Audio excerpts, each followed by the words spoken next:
Well, I think you've got a stronger argument on the notion that we're being ripped off and overpaying for water than you do for the health risks. The health risks, the BPA link that you have is okay. It's a starting point, but the amount of BPA that leaches from the bottles into the water that people consume, the likelihood that people are going to be exposed to enough to produce any of those harms, that seems really speculative to me. However, you've got a better solution on that than anything else, which is, look, at the bottom of the bottle, and you've got those numbers there, and tell you, if you got a 6, you're fine. You don't have to worry about it. If you've got a 1 on there, maybe you ought to buy better water.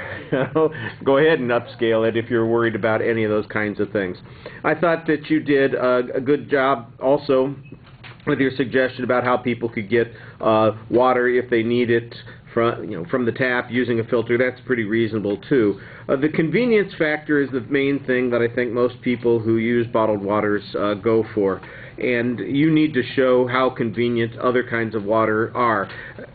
I'd say they were pretty convenient, except they just took out the water fountain in the hallway in the 500 building, so I'm not sure that I can make that argument right away.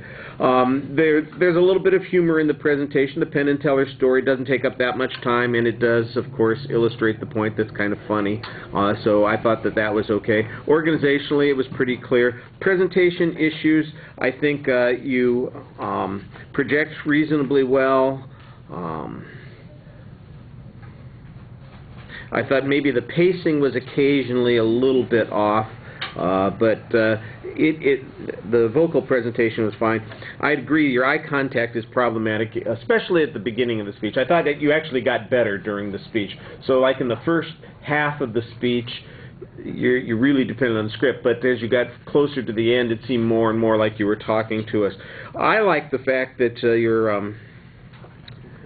your gestures and movements seemed to be deliberate, that they were connected to what you were talking about in the speech. You seemed to be involved.